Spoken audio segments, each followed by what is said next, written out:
What's going on, Legionnaires, and welcome back to Comic Breakdown. If you're new to the channel, do me a favor and hit that sub button, hit that notification bell, and make sure you're not missing any of the content that we have coming out. Now, today we're going to be diving into Marvel Eternals, issue number 1 and 2. Now, this is a new line coming out from Marvel, and we'll get issue 3 out tomorrow. Now, they released this line in anticipation for the Eternals movie that will be releasing, I believe, in November of this year. Now, this comic was written by Kieron Gillen, art is by Esad Ribić, and cover is also by Esad Ribić. And the summary it gives us is, for millions of years, 100 Eternals have roamed the earth, secret protectors of humanity. Without them, we would be smears. Smears between the teeth of the demon-like monsters called Deviants. And their war has raged for all of time, echoing in our myths and nightmares. But today, Eternals face something new, a change. And with that being said, let's dive into this issue. So as we get into the opening panels, we get narration from the machine, or at least that's what it appears to be. And we see Ikaris rising back to life. And as he arises out of this tomb, he is asked what the protocols are. And he says that they are to protect the Celestials, protect the machine,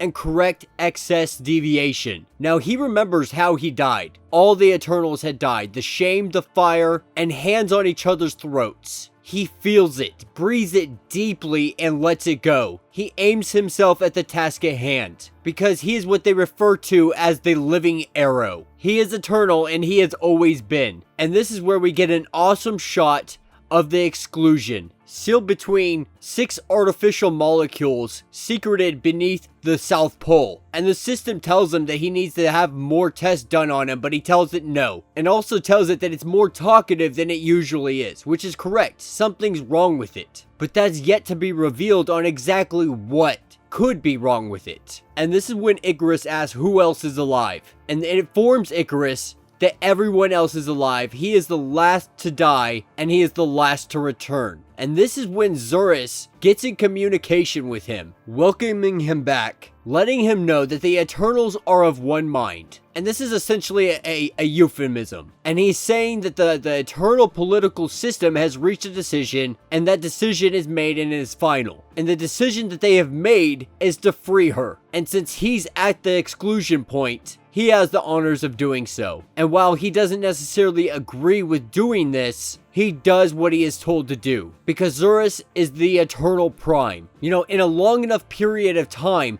everyone's gonna make a mistake. And for an Eternal, the time frame is as long as it gets. So someone is bound to make a mistake. And sometimes the mistakes are big enough to make all agree the Eternal itself is a mistake. And they are excluded. And across the ages, there have been tons of excluded for unforgivable errors. From apocalyptic auto deficiency to siring a creature that killed half the galaxy with a single finger click. And this is where we see Sprite freed, and Ikaris letting her know that she's been restored to her last backup, and that she's no longer excluded. And like we said before, Ikaris isn't really happy about this. And so Sprite plays at that and messes with him and pretends to disappear, and he freaks out, only to see that she's behind him. And this is when she really just starts to troll this guy. And Zuras asks if there's any problems, and Ikaris tells him, like, nothing unexpected. You let her go, like, what did you expect to happen? Expect chaos, because that's what she brings. And this is when Sprite opens up a portal, and they jump through and land in New York City. And we see Sprite just cheerful and super excited,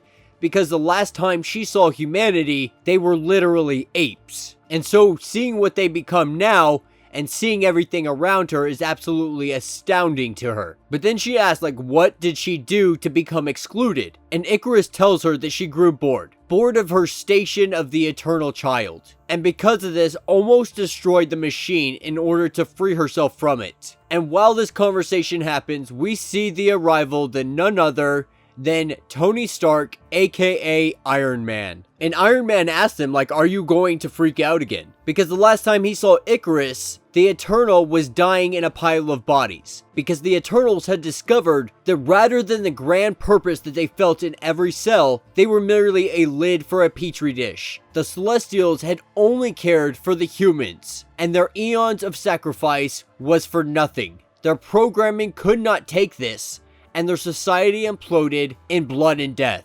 And Ikaris tells them, they're all fine, and Tony's like, alright, good. Let Cersei know that I said hi and she should give us a call because I've been itching to do some saving the world kind of stuff. And as they have a little bit of dialogue and conversation here, both of them peel over real quick from an excess deviation. And Tony asks if they're alright, and Ikaris lets them know, like, they're fine, it's really just Eternal business. And so Tony takes off, and the Eternals head into the sewer. Now, the third principle is correct deviations. The Deviants are the changing people. They are each a species of one, but statistically speaking, the average Deviant weighs approximately 40 to 60 kilograms and has the demeanor of a friendly puppy. And then sometimes they're hideous giant monsters that could eat a human in one bite. And this is what the Eternals battle. For Ikaris, it's a fight, and for Sprite, it's a game. But for both, it's simply something that they have been doing for millions of years. And we see the battle begin. And we see the Eternals waste no time using their powers, and really just giving it to this beast. And we see the true power and the true force of our Eternals as they defeat this monster without really taking any damage at all. And with this Deviant being destroyed, being taken care of, our Eternals head back through the portal, and it brings them to Olympia in northern Greece, folded beyond Mount Olympus in an echo dimension. And upon coming through this portal, they're met by none other than Phastos. And he lets Ikaris know right off the bat that it's Zuras. Something's happened to him. And this is where they look up and they see Zuras is dead. And asking what the murder weapon is, Ikaris is told that it is 5 fingers pressing on his skull. Something with enormous power. And whoever did this arrived via the network. And they escaped afterwards, identity masked or lost. And so if they're using displacement network, it's more than likely another Eternal. And so now they wait. And this is when Druig shows up. And so if Ikaris is an arrow, Druig is a snake. And he lets us know that the machine has no backlog of Eternals to resurrect. So Zuras will be back shortly and be able to tell us exactly who murdered him. And at first, Ikaris doesn't really want to wait. There's an Eternal murderer on the loose, and he wants justice. And so they get into a little bit of a heated debate here on exactly how to proceed forward now that the Prime has been taken out. And at first, the idea is that Sprite may be responsible and that she needs to go back to the exclusion. And while her hands may not necessarily be big enough, Ikaris's could be. And so this is where they accuse Ikaris of possibly being the one to do it, and this is when Ikaris headbutts Druig. And so these two take off through the network, and the machine lets him know that there is a distortion, someone traveled the network who is unknown to it. And this is where they're taken to Titanos. And as they're walking through, we get narration about Titanos. How it was the first of the celestial cities. All the eternal echoes in human myth and strange parallels, it is easy to find matches for Titanos, the city of echoes. Prometheus stealing fire from the gods, the arrogance of the Tower of Babel. An Eternal called Kronos tried to master time. He succeeded and gave birth to a cosmic god. And in the process, he nearly destroyed the machine, i.e. our narrator. The initial explosion killed all the Eternals before they could stabilize it. And it killed them all several more times. But there are Eternals that doubt the stability, that they think the wound is mortal. That the chronal distortion here will build over the next few million years and tear them apart. Because time is weak here. Future, past, reruns, and previews all mixed together. But time is also strong here, in great tearing eddies. And with sufficient time, everything can become a tragedy. And this is when Ikaris sees a glimpse of the future, and sees a a gravestone with the name Toby Robson.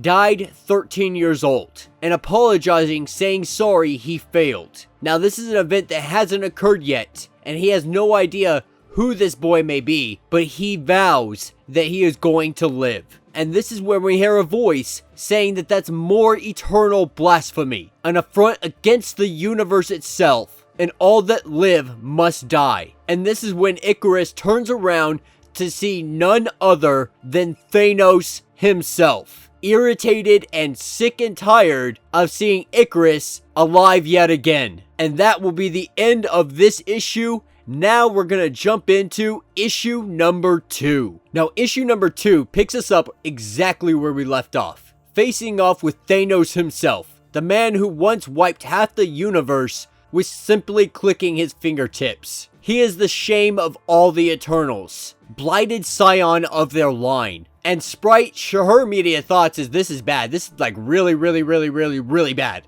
And for Ikaris, this isn't bad at all. This is good. Because Ikaris has never fought Thanos before. And this is where we see Ikaris blast Thanos right in the face. And the fight is on. And we see Thanos get up and return the favor with a grand slam into the ground. And this is when Ikaris tells Sprite to return to Olympia as fast as she can and warn everyone. And this is where we see Ikaris bulldog Thanos into a portal through time. And we see these two literally fighting through all of time, a fight lasting for seconds but also lasting for all of history. And this is where we arrive back in Thanos, and we see Ikaris slammed in the ground, and Thanos coming to end this fight, grabbing Ikaris's head and ripping it from his body. And this is where we see Ikaris's body start to dissipate, because this was nothing more than an illusion, something Sprite had created to help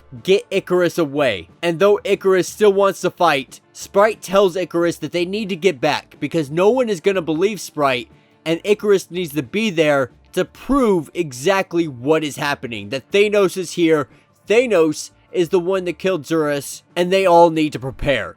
Now the story sidetracks us just for a minute. With a monster stalking the veins of the machine, Sprite and Ikaris leave knowing the murderer's nature and that a small boy is under threat. But this isn't the first time that Ikaris has gained such knowledge from a rift in time and space. Because one time traveling through Titanos, for very complicated reasons, he passed a time distortion, and he saw for a moment, with details, a coastline, a grand threat, and a boy spotting it. Finding this location, he goes to the boy and asks the boy if he's ever seen a monster. Now the boy asks if he's a god, and he tells the boy that there is no answer, not one that profits him, so he will give none. And so the boy ends up leading him to a dead squid. Now obviously this isn't the monster that Ikaris is looking for, and so he tasked the boy with looking for the monster and to light a pyre when the monster does appear. And so weeks passed and the monster never appeared,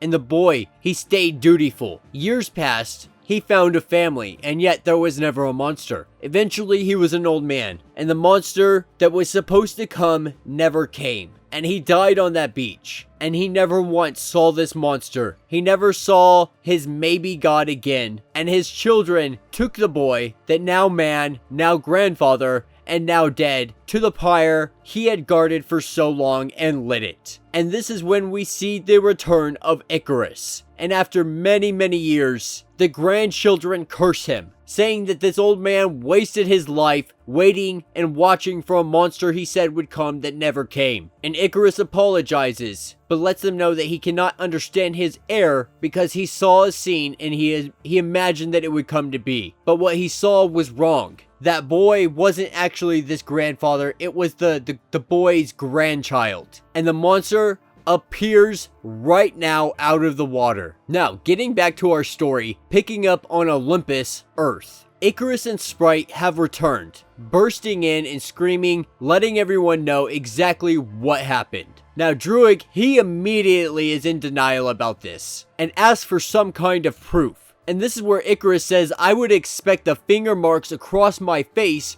are gonna match the wounds of Zuras. And this is where Sprite tells him, like, not to fight, but what do we do? What do we do here? And so Druig says that they have to wait. They have to wait for Zuras to return. And this is when Thanos comes up and lets everybody know that Zuras isn't going to be returning. That he contacted the Wardens of the Exclusion, asked for an update on his resurrection, and there was no answer. And when he went there, he found them slaughtered. And looking at the machines of resurrection, it's inoperative. The dead will now stay dead. And so this explains what is wrong with the machine. It is currently broken. And so Sprite asks once again, what are we going to do? And Druig says we do what the system demands and we begin proceeding a new Prime Eternal. And immediately there is a power struggle. Everybody accusing one another of being the one to sabotage this situation so they could become the Prime Eternal. And this is when we see the arrival of Cersei. And she kind of calms the whole situation down and gathers the few individuals that she does trust. And she heals up Ikaris's face. And the question is still there on what do we do? Now Ikaris and Sprite both suggest that they tell Tony and everybody else, because they're going to want to know that Thanos is on Earth. But Thanos lets us know that Thanos isn't necessarily the problem.